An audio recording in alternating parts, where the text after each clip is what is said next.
기도합니다. 하나님, 주의 말씀 앞에 우리가 있습니다. 주여 말씀하옵소서. 들을 귀를 주시고 깨닫는 마음을 주시고 이 말씀에 붙들려 살아갈 수 있는 손과 발의 은혜도 허락하시옵소서. 예수님 이름으로 기도드리옵나이다. 아멘. 우리 성도님들이 배려해 주시고 또 하나님 은혜로 지난 한 열흘간 제가 교회를 비우고 또 떨어져서 교회를 돌아보고 휴식과 회복의 시간을 갖다 돌아왔습니다. 혹시 무슨 소리가 안 들리나요? 저만 들리나요? 다 괜찮으세요? 제 귀가 좀 문제인 것 같습니다. 무슨 아까부터 계속 찡하는 소리가 들려서 음향에 문제가 있나 싶은데 내일 병원에 가보겠습니다.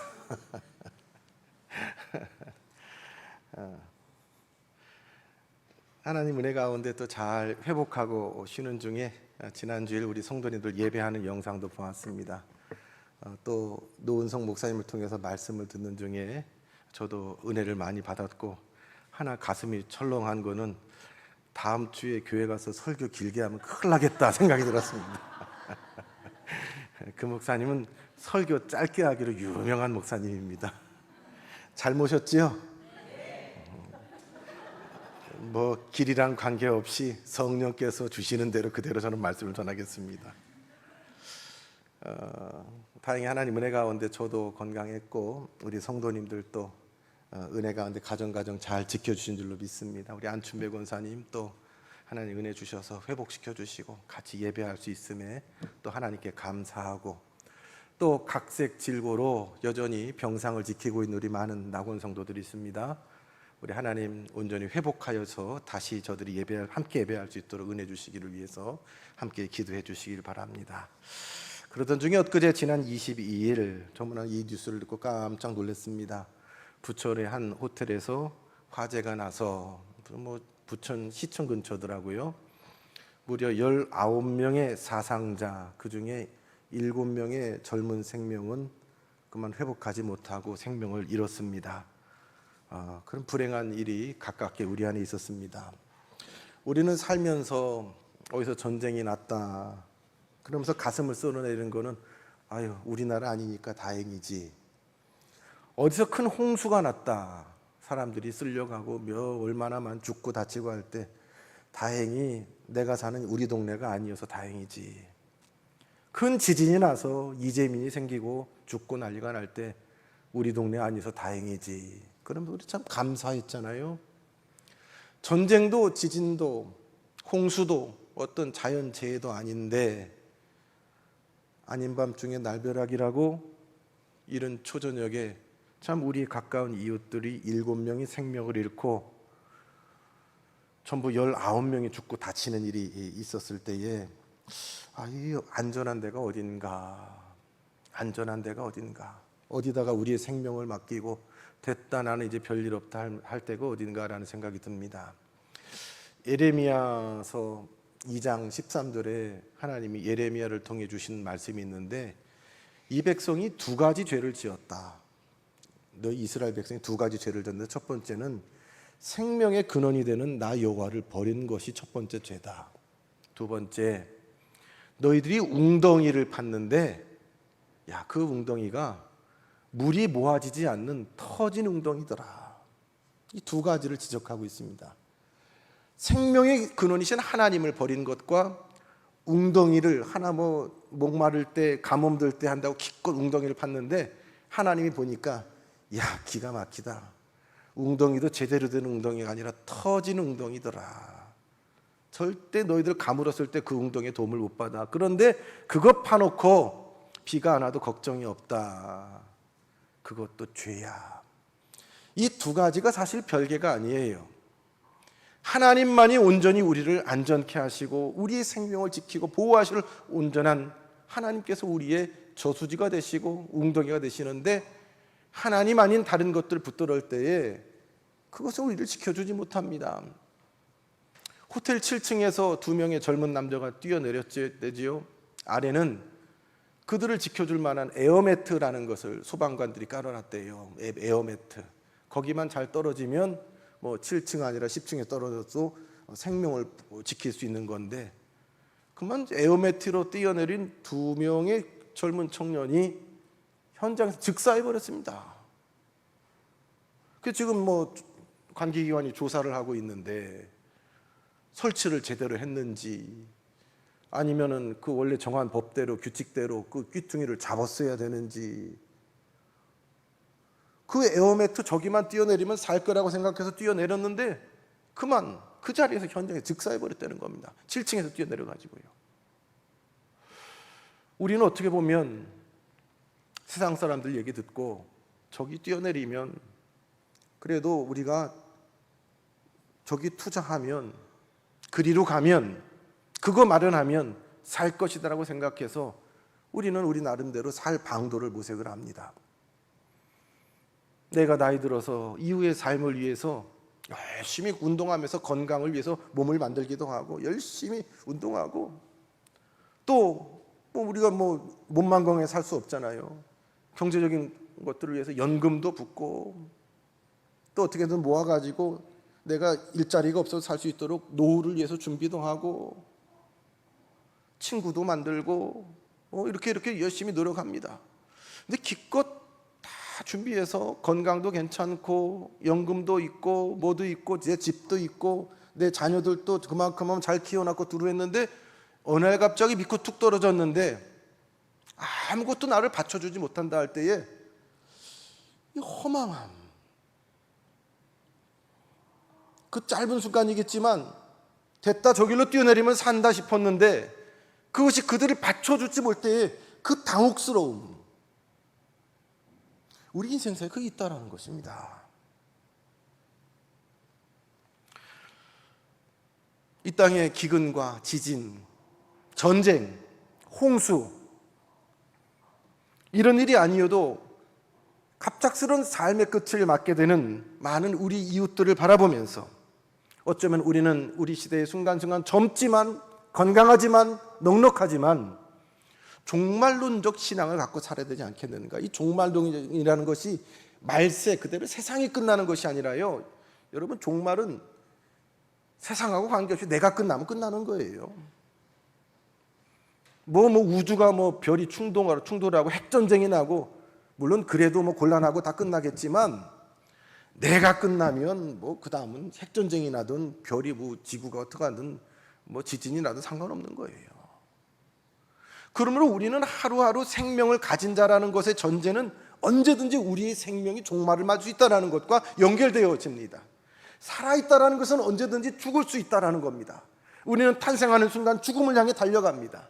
그러나 하나님 앞에서 우리의 삶이, 생명이 어디서부터 왔고 어디로 흘러가는 것을 알고서 살아가는 것, 이것이 우리가 붙잡아야 될 종말론적 신앙입니다. 어렵게도 무슨 쪽 하지만 하나님 앞에 내가 언제든 서도 부끄러움 없이 내가 살고 있는가. 지금요, 내일이 아니에요. 잠시 후가 아니에요. 지금 내가 하나님 앞에 섰을 때에 부끄러움 없이 이 땅에서와 영원한 하나님 나라를 소유하고 이어갈 수 있는 것인가. 그것을 아멘으로 대답할 수 있는 성도는 종말론 신앙을 갖고 살아가는 준비된 성도일 것입니다. 오늘 어떤 한 사람이 예수님 앞에 나오는데 선생님 하고 예수님 앞에 나옵니다. 그가 예수님 앞에 나온 이유는 예수님 앞에서 그가 구원을 받고 생명을 받고 하고자 함이 아닙니다. 그가 나와서 기껏 예수님 앞에 물어보는 문제는 재산 상속 문제를 상담코자 왔습니다. 그는 이렇게 예수님께 얘기합니다. 내 형을 명하여 유업을 나와 나누게 하소서. 신명기 21장에 보면 그 재산을, 유업을, 유산을 이렇게 나누는 그 율법이 있습니다. 그 율법에 의하면 형은 모든 나누는 유산의 2몫을 갖게 됩니다. 만일 형제가 둘이 있다라 그러면 3분의 2는 형의 몫이고 3분의 1이 동생의 몫이 될 것입니다. 근데 오늘 보면 이 동생이 찾아왔지요. 동생이 예수님을 찾아와서 형이 마땅히 내게 줘야 될 3분의 1 몫을 주지 않는다라는 것입니다. 어쩌면 아예 떼먹었든지 준다고 줬는데 3분의 1이 안 되는, 겨우 조금 줬든지 받기는 받았는데 동생은 이게 합당치 않다라고 생각하는 것입니다. 그래서 예수님 앞에 나와 예수님의 권위를 힘입어서 예수님이 말씀에 그렇게 주라고 그랬는데 빨리 줘라고 예수님의 권위를 힘입어서 자기의 마땅한 분깃을 얻고자 하는 것입니다. 예수님은 이 사람이 예수님을 찾아온 동기를 아시지요. 아마 얘기 안 해도 아셨을 겁니다. 그리고 예수님은 그것을 거절하십니다. 예수님은 이 땅에 우리의 크고 작은 송사를 위해서 오신 분이 아닙니다. 이 땅에 우리의 재물을 나누기 위해서 그것을 판단하러 오신 분이 아닙니다. 예수님을 삶의 주인으로 모시지 않고 그저 자기가 필요한 목적대로 기도하고 예수님께 구하는 것, 그것 잘못된 신앙 태도입니다. 우리는 그것을 기복신앙이라고 합니다. 내가 원하는 것, 빌어서 받기 원하는 것, 내 소원 성취하는 것. 그래서 예수님이 내 소원 성취시켜 주시면 내 기도 응답받았다고 할렐루야 그러고, 하나님 뜻대로 하나님 방식으로 응답하면 거절받았다고 하나님이 있네 없네 하는 얄팍한 그릇된 신앙, 기복신앙입니다. 오늘 예수님을 찾아온 이 사람의 모습은 남들보다 조금 더 갖기 위해서 갈등하고 분쟁하고 조금이라도 손해보면 그거 억울하면서 어쩔 줄 몰라서 몸을 떠는 오늘 우리들의 모습과 크게 다르지 않습니다. 그런데 주님은 이 사람에게 이렇게 말씀하시죠. 너희 가진 모든 탐욕을 버려라. 탐욕이다 라고 정의하십니다. 네가 지금 나를 찾아온 동기도 탐욕이다. 네가 지금 잠 못 들고 어쩔 줄 몰라고 괴로워하고 너를 고민하게 하는 것도 탐욕이다. 이 탐욕을 버리지 않으면 영원한 생명 잃어버린 어리석은 자가 될 것이다. 여러분, 탐욕이 뭡니까? 대단하게 큰 거 바라고 소원하고 그거 매달리는 거 아닙니까? 여러분, 우리가 이 탐욕, 욕심에 우리가 한번 흔들렸던 적 다 있으시잖아요. 대단하고 화려한 것, 아마 여러분 가운데 내가 좀 넉넉하게 부자였으면 좋겠다면서 삼성그룹 회장을 부러워한 적이 없을 거예요. 그분이 뭐 몇 조 뭐 더 가졌다고 그 배 아픈 적 없는 거예요. 없는 거예요. 근데 그냥 옆에 친구보다 좀 더 좋은 옷을 입고 좀 더 갖고 싶고, 옆집 사람보다 조금 더 아파트 평수가 넓었으면 좋겠고, 이 작은 것 하나에 욕심 부리는 사람은 그 매달리지 않습니까? 우리가 해봤잖아요. 아유, 저거 좀 꼭 갖고 싶은데. 심지어는 어떤 분은 맛있는 음식이 접시에 하나가 딱 놓였어요. 하나가 놓여가지고 눈치를 보다가 싹 먹으려고 하는데 동시에 다른 젓가락이 와서 딱 그걸 부딪히는 거예요. 제 얘기입니다. 우리 작은 아들하고 저하고 동시에 같은 반찬을 딱 하나 남은 걸 집었어요. 어떻게 했을까요? 모른 척하고 내 입에 확 넣어버렸는데 얼마나 민망하든지. 아들이 젓가락을 물고 아버지를 쳐다보는데 얼마나 부끄럽든지. 그거 내 입에 들어갔으면, 별거 아닌데 그거 내가 쥐었으면, 내가 빨리 가서 먼저 그 자리에 올라갔으면. 예배실에 예배하는 것도 탐욕 부린 분이 있어요. 어느 자리는 내 자리야.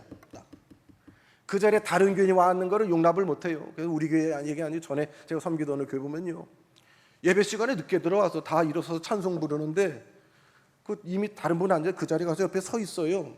비키라고, 딴 데 가서 앉으라고. 탐욕이. 그거 뭐 대단한 거 아니거든요. 자기는 그거 가져야, 그 자리에 있어야 그게 만족하는 거예요. 우리 그래서 그거 가져봤잖아요. 먹어봤잖아요. 우리 그렇게 원하는 대로 조금 소유해봤잖아요. 자, 이게 허망한 게요, 그때뿐이에요. 그때 딱 쥐었을 때, 내 입에 넣었을 때, 내 손에 줬을 때, 그리고 나서 되돌아서 그런 생각도 들죠. 아유, 그 누구도 그렇게 원했는데 줘버릴 걸, 용감하게 집어서 아들 입에 넣어줄 걸, 내 입에 오물오물하면서. 별것도 아닌데 왜 그렇게 그걸 못 가져가지고, 내 입이 아니든 다른 사람 입에 들어가는 그렇게 못 견뎌가지고 그걸 괴로워했던가.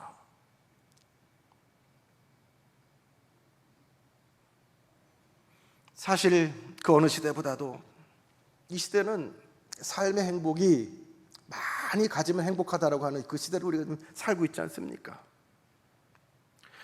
하나님의 사람이, 성도가, 영원한 하나님 나라를 살아갈 우리 성도가 어떻게 하면 이런 세상 가운데 하나님이 주신 거룩한 생명을 보존을 하고 이 땅에 살아갈 수 있을까요? 탐심은 우리에게 말합니다. 사람의 행복, 소유하는 거에 갖고 있다. 소유해야 된다라고 말합니다. 많이 가질수록 더 오래 살 것 같고, 많이 가질수록 삶의 질이 높아질 것 같고, 그렇게 여기는 이 세상 사람들은, 그런 가치 사람들은 딴 거 필요 없어요. 많이 가지는 거예요. 얼만큼 더 많이 가졌냐, 소유의 양이 중요합니다. 그래서 다른 사람도 그렇게 보고 나도 그렇게 봅니다. 아우, 저 사람 저기 잘 살아. 남들보다 돈 많은 사람 보고 우리 잘 산다고 말하잖아요. 저희 못 살아. 남들보다 좀 형편이 어려운 사람 보고 못 산다고 우리는 공공하게 말하지 않습니까? 가난한 사람이 다 못 살아요? 남들보다 돈이 많은 사람이 다 잘 살아요? 우리 이 말부터 고쳐야 되겠습니다. 이런 생각은 창조자시고 섭리자이시고 구원자이신 하나님으로부터 우리가 부여받은 참된 행복과 만족, 인생의 의미를 하나님이 아닌 이 땅의 재물, 이 땅의 소유로부터 찾으려는 이 탐심으로부터 유래합니다. 골로새서 3장에 보니까 바울 사도는 골로새 교회의 교인들한테 이렇게 말합니다. 탐심은 우상 숭배다.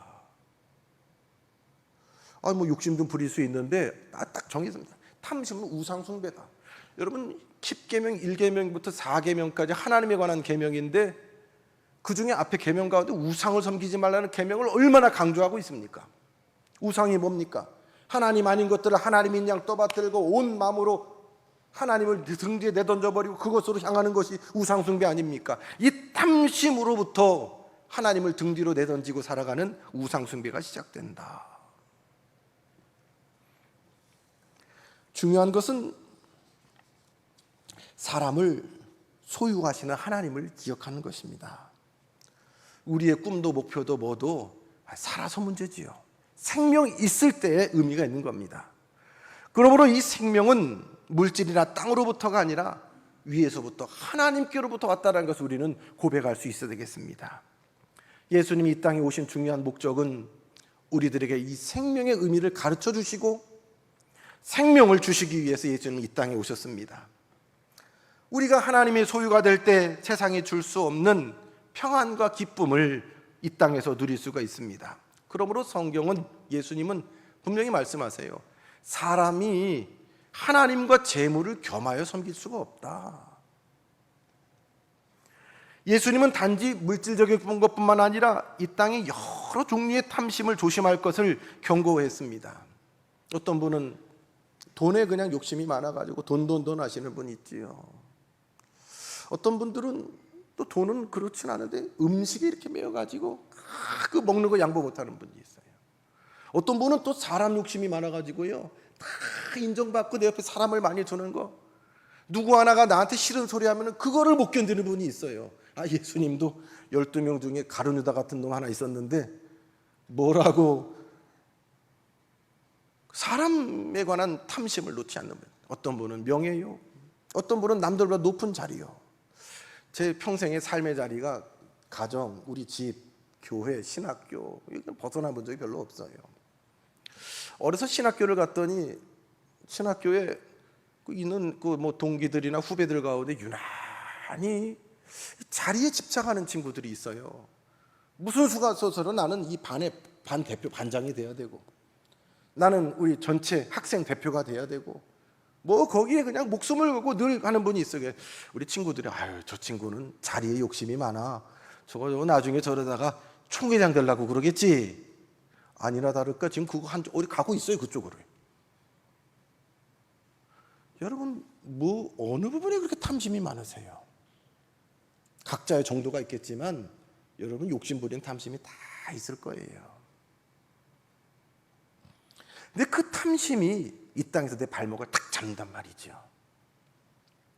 탐심이 우상숭배라고 할 만큼 오늘 이 부자에게, 오늘 이 예수님을 찾아온 젊은이에게 모든 탐심을 버리라고 예수님 권면할 만큼 탐심은 우리를 위태롭게 하는 사단의 도구가 됩니다. 예수님은 이 사람에게 어리석은 부자를 비유를 통해서 사람의 소유가, 사람의 생명이 그 소유의 넉넉함에 있지 않다라는 교훈을 구체적으로 가르쳐 주십니다. 오늘 말씀은 예수님이 베풀어진 비유 말씀입니다. 실제가 아니라 비유 말씀입니다. 오늘 이 부자가 고민합니다. 여러분, 뭐가 많으면 고민도 같이 오더라고요.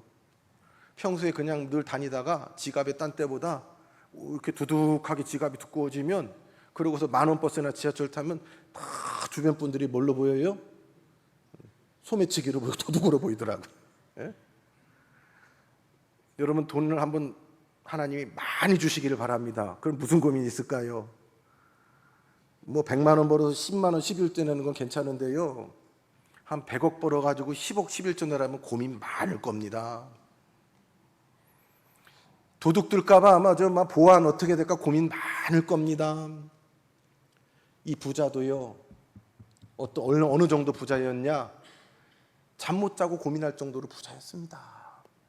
그래서 이 부자가 고민하는데, 아유, 이거 뭐 하나님이 뭐 복을 주셔가지고 크게 소출 아주 풍성하게 농사가 잘 됐습니다. 근데 이거를 다 담가놓을 곳간이, 창고가 없어요.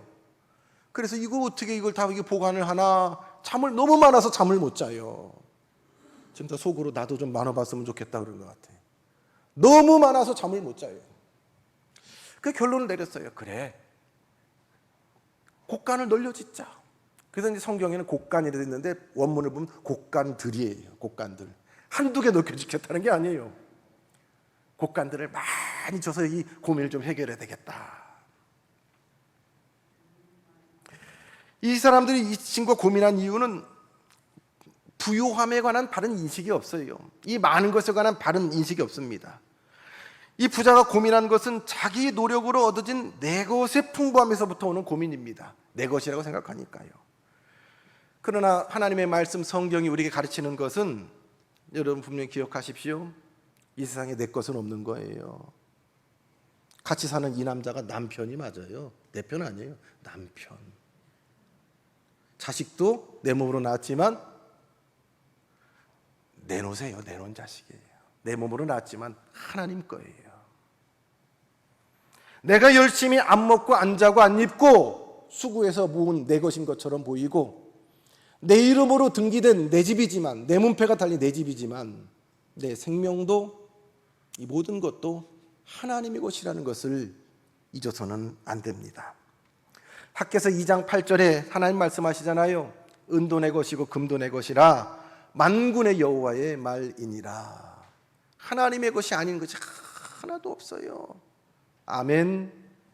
고백하시는 분만 아멘. 아멘 소리 잘 안 나오네요.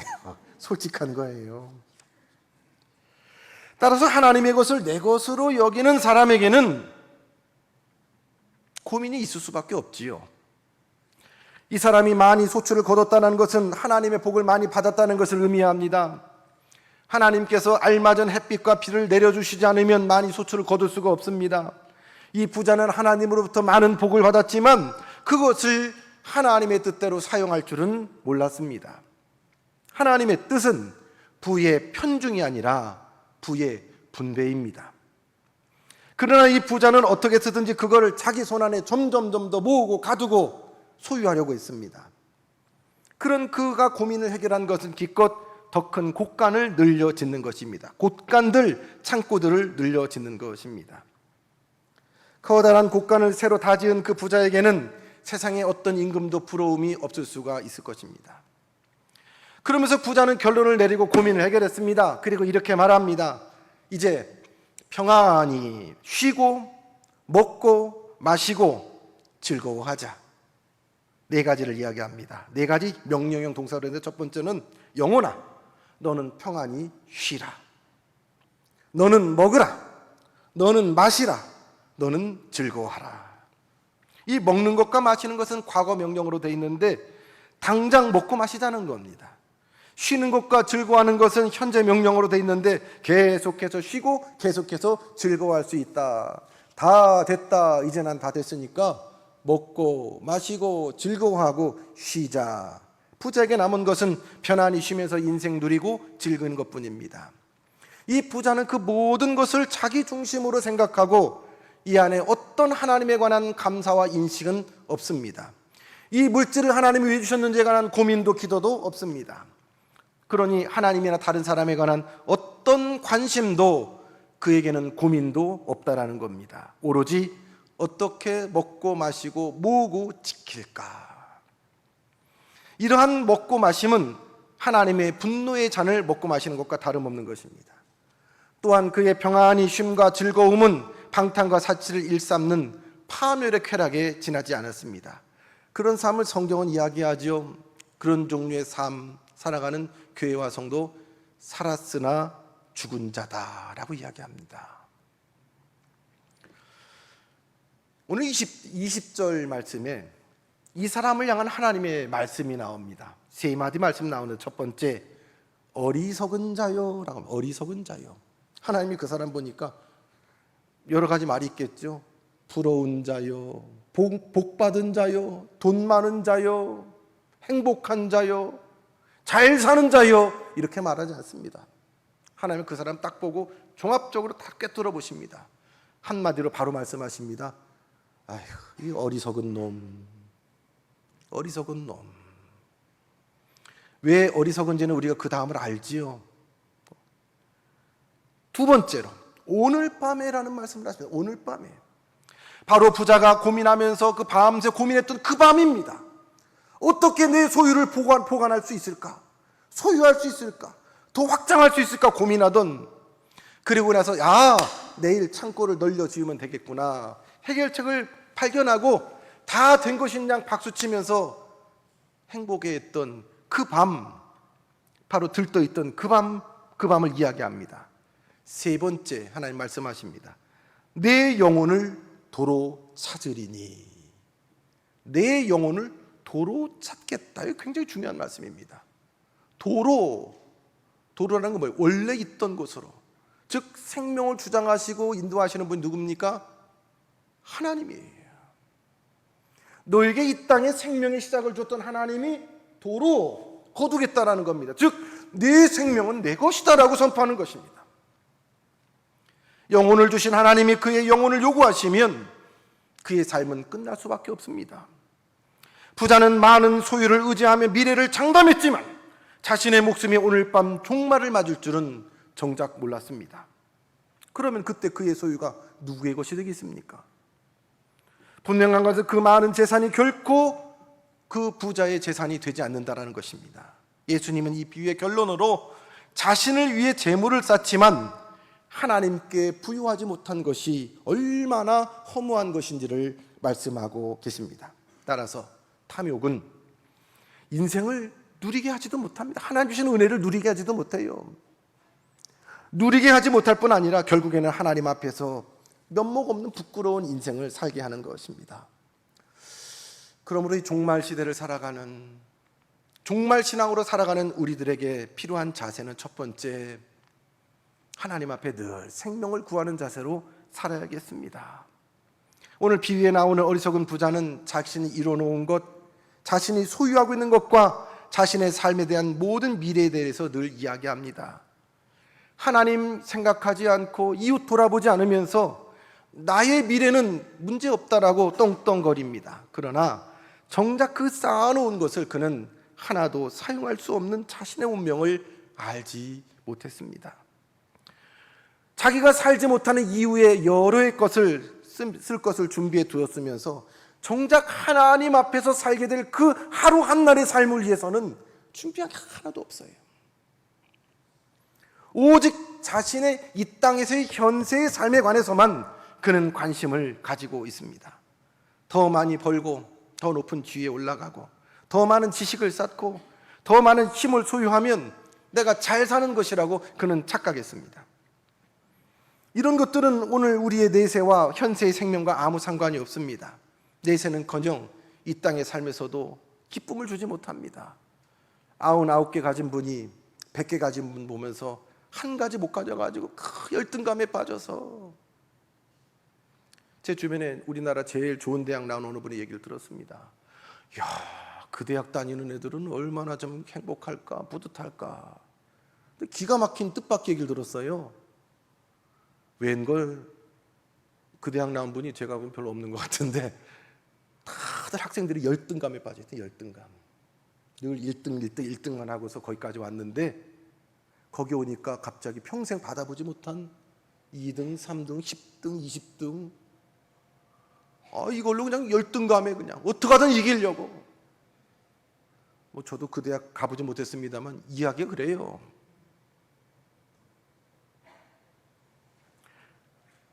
반면에 지혜로운 사람은 재물을 쌓는 것이 생명을 보장할 수 없다는 사실을 잘 압니다. 자신의 소유를 자신만을 위해 사용하지 않고 하나님을 위해 하나님의 뜻대로 그는 그것을 사용합니다. 하늘에 쌓아둔 것만 이 땅에서 소멸하지 않고 빼앗기지 않습니다. 그는 내 생명도 내게 주신 모든 것도 하나님으로 왔다라는 것을 늘 인식합니다. 적은 대로, 부족한 대로. 원래 내 것은 없어요. 근데 하나님이 주신 거예요. 내가 아무것도 없이 빈손으로 한테 주신 것 생각할 때에는 많다 전다 비교의 대상이 아니라 얼마나 감사한 거예요. 여러분, 달란트 비유에서 2달란트, 5달란트 맡은 자들에게 그 주인이 돌아와서 뭐라고 칭찬합니까? 잘하였다, 착하고 충성된 종아, 내가 작은 것에 충성하였음에 더 많은 것으로 내게 맡기겠다.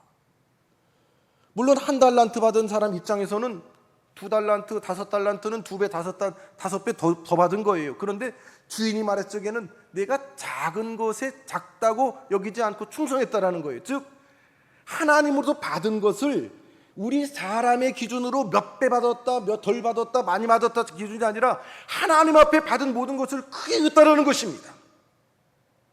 비교 대상으로 삼지 않고 나 같은 사람에게 하나님이 주셨다라는 것을, 이 생명을, 이 은사를, 이 물질을, 내 삶을 소중히 여겼다라는 것입니다.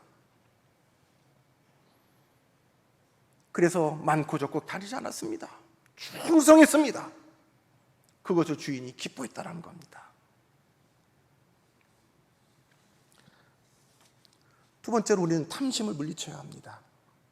이 어리석은 부자의 비유는 자기 중심적인 계획의 허무함을 교훈합니다. 이게 도대체 이게 첫 번째로 이 사람은 다 자기 거라고 생각했어요. 하나님하고 연관짓지 못했어요. 그러니 하나님 생각도 안 하고 이웃 생각도 안 하지요. 누가 옆에서 굶어 죽든 뭐하든.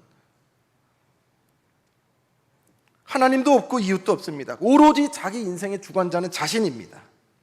그러나 하나님은 오늘 밤에 내 영혼을 도로 찾겠다라고 말씀하세요. 여러분, 우리 인생의 주인이 누구십니까? 하나님이십니다. 생명은 소유에 넉넉한 데 있지 않고 하나님께 달려 있습니다. 이 비유는 우리에게 있어야 할 것, 없어야 할 것을 가르쳐 줍니다. 마땅히 성도가 꼭 가져야 될 것은요, 내가 하나님으로부터 왔지. 내가, 그렇지요? 내 생명이 내가 하나님께로부터 왔지. 또 어디로 갈 것입니까? 하나님께로 돌아갈 것입니다. 내 이름으로 나랑 관련되어진 모든 것들, 내 사랑하는 내 가정, 내 부모, 형제, 남편, 아내, 내 교회, 내가 지금 소유하고 있는 모든 소유, 누구로부터 왔다? 고백할 수 있길 바랍니다. 하나님이 주셨습니다. 하나님 은혜입니다. 이것을 잊어서는 안 됩니다. 그런가 하면 반드시 버려야 할 것, 내놔야 될 것 있습니다. 자기 중심적인 탐욕, 탐심입니다. 따라서 성도들은 그 생명이 소유의 넉넉함이 있지 않다는 것을 알고 탐심을 물리쳐야 합니다. 사단이 이 탐심을 교묘하게 활용합니다. 별거 아닌데 그거를 자꾸 바라보고 마음에 자꾸 동요를 일으킵니다. 첫 번째 사람들이 에덴 동산에서 선악과를 보았을 때에 그렇게 행복했던 그 사람들이 선악과를 보니까 그냥 먹고 싶고 갖고 싶고 지혜롭게 할 만큼 탐스럽고 이 탐욕에 그걸 확 주장하니까 하나님의 말씀이 뒤로 넘어가 버립니다. 하나님의 말씀을 왜곡하고 하나님의 말씀을 잊어버리고 거기에 그냥 꽂혀버립니다. 우리 탐심에 연약한 우리 인생을 사단은 잘 압니다. 그래서 자꾸 내가 가장 약한 것, 내가 욕심 부릴 만한 것, 그것들을 자꾸 우리 앞에 내던지는 거지요. 우리는 이것을 알고 이것을 내버려야 합니다. 탐심이 우리 마음을 지배하면 영원한 하나님 나라와 그 내세와 현세 영광에 안에서 무관심해지고 무감각해집니다. 그저 이 땅에서 것에 매어서 울고 웃고 즐거워하며 살게 되는 겁니다. 마지막으로 우리의 소유를 하늘에 쌓을 수 있기를 바랍니다. 뭐 돈 많이 가진 것, 많이 소유했다라는 것은 죄가 아니에요. 은혜입니다. 이거 하나님이 주셨지 생각하면 그건 다 은혜입니다. 하나님이 건강 주셨지, 하나님이 물질 주셨지, 하나님이 내 사랑하는 가족을 주셨지, 내게 은사 주셨지, 하나님으로부터 받았다라고 인식하면 그 순간 그것은 은혜입니다. 재물 또한 하나님이 우리에게 은혜로 주신 선물입니다. 오늘 본문에 나오는 부자가 재물을 취하는데 어떤 부정한 방법으로 재물을 모았다 이런 얘기는 없습니다. 다만 그 재물의 소유를 하나님 아닌 자신의 것으로 여겼습니다. 재물의 사용주도 자신이고 자신만을 위해서 재물을 쌓아두고 이웃을 위하여 하나님을 위하여 재물에 관한 인식을 하지 못했다는 데 문제가 있습니다. 재물이나 세상의 것이 우리를 부유하게 하는 것이 아닙니다. 가진 것이 크건 적든 간에 하나님의 뜻대로 쓰임받을 때에 우리는 하나님 앞에 부유한 자로, 잘 사는 자로 살아가게 되는 것입니다. 그러므로 우리의 자기의 곳간보다도 하나님의 곳간을 더 부유하게 해야 합니다. 세상이 아니라 하늘의 재물을 쌓아놓는 지혜로운 자가 되어야 할 것입니다. 그럼 하늘에 재물 쌓는 게 뭘까요? 잠시 후에 이제 우리가 봉헌 기도할 때 늘 빠지지 않고 드리는 기도가, 봉헌 기도하면서 하나님, 우리가 예물을 하나님 앞에 드리는데 하나님, 우리 예배와 예물을 기억해 주시고, 우리가 좀 우리 욕심에 찬 기도를 하죠. 많진 않지만 천국 창고에 꼭 쌓아주세요. 그런데 그 전에 우리 그 기도를 먼저 해요. 이 모든 것을 하나님으로부터 받았습니다. 원래 누구 거라고요? 하나님 거예요. 하나님 걸 받아서 쓸 만큼 다 쓰고 구분해서 하나님 앞에 돌려드리는데 면목 없게 하나님 앞에 다시 돌려드리는데 기억해 주세요. 천국 창고에 쌓아주시고 제 이름을 거기에 좀 써주세요 그러는 거예요. 나중에 하나님 앞에 가서 칭찬받기 원하는 거지요. 그것도 생각해보면 참 면목 없는 거예요. 다 받아서 쓸 만큼 쓰고 그 조금 하나님 앞에 드리는데 그걸 또 하나님 앞에 생색을 내는 우리의 얄팍한 모습이 아닐까 하는 생각을 해봅니다. 그러나 하나님은 그 기도를 받아주십니다. 마땅히 하나님의 것을 기억하고 우리의 시간과 물질과 이 모든 생명의 것들을 하나님으로부터 받아왔음을 고백하고 하나님을 기억하고 이웃을 돌보고 예배하고 하나님 앞에 부끄러 없이 살아가는 것, 하나님 앞에 헌금을 드리고 물질을 드리는 것 이상으로 하나님 앞에 천국 창고에 우리의 것들을 쌓아두시는 것입니다. 우리가 가진 재물을 누구 것이라고 생각하십니까? 내가 가지고 있으니 내 마음대로 사용한다고 해도 된다고 생각합니까? 더 많이 소유하기 위해서 하나님을 섬기는 것 좀 얼마든지 뒤로 미워도 괜찮다고 생각하십니까? 하나님 우리의 모든 것에 관해서 소유권을 주장할 수 있습니다. 하나님이 요구하시면 아무도 거부할 수 없습니다. 욥은 그렇게 고백했지요. 주신 자도 여호와시요 취하신 자도 여호와시다 라고 고백했습니다. 우리는 종말 신앙으로 이 땅을 생명을 가지고 살아가야 합니다. 그러기 위해서는 말씀하신 대로 청지기의 개념을 가져야 될 것입니다. 마치 달란트를 주인에게 받은 그 종들처럼 내가 지금 쥐고 있지만 이게 누구 거라고요? 주인님의 것이에요. 내 거 아니고 주인 거니까 대충 하지 않아요. 이 집이 내 집 아니고 성전이고 예배당이고 하나님의 집이니까 대충 합니까? 안 그래요. 내 집보다 더 정성껏 돌보고 먼지 있으면 치우고 어디 비 새는 데 있으면 고치고 내 집에 비가 새도 이곳이 하나님의 집이라고 생각하면 내 집은 놔두고 여기부터 고치는 게 맞아요. 이게 청지기지요. 하나님께서 맡겨주신 것을 하나님대로 잘 관리하고 보관하다가 물질도 내 건강도 내 몸도 하나님이 쓰시겠다 할 때 언제든지 내드릴 자세를 갖춘 사람이 주님이 기뻐하는 청지기가 됩니다. 이 청지기 의식, 하나님이 주인이지 나는 이 땅에서 맡은 사람이지, 이것을 잊지 않고 우리가 살아가게 될 때에 우리를 올가매고 있는 모든 탐심으로부터 우리는 자유롭게 살아갈 수가 있을 것입니다. 마지막으로 거룩한 열망을 꿈꾸는 것입니다. 주인님이 와서 우리의 것들을 계수하고 회개할 때에 주인님, 주님께서 내게 맡긴 것을 이렇게 감당하였습니다라고 내놓을 수 있는, 잘하였도다 착하고 충성된 종아 칭찬받을 수 있는 그 순간을 늘 기억하면서 어떤 어려움이 있고 괴로움이 있고 버거움이 있을지라도 그날을 생각하면서 그날을 열망하며 살아갈 때에 우리를 발목 잡는 모든 탐심으로부터 우리는 자유로울 수가 있을 것입니다. 여러분, 하나님께서 우리에게 이런 귀한 은혜 주시기를 주님의 이름으로 축원합니다. 지혜 있고 진실한 청지기가 되어 주인에게 그 집종들을 맡아 때를 따라 양식을 나누을 자가 누구냐. 주님, 우리가 주님으로부터 생명도 받고 건강도 물질도 내 가정도 많은 것을 하나님께 받았습니다. 주님, 그것들로 매여 우상 삼지 않게 하시고 욕심을 따라 살아가는 인생이 아니라 주께서 내게 맡기신 거룩한 사명을 따라 이 땅을 살아가는 청지기의 삶을 우리에게 허락하여 주옵소서. 예수님 이름으로 기도드리옵나이다. 아멘.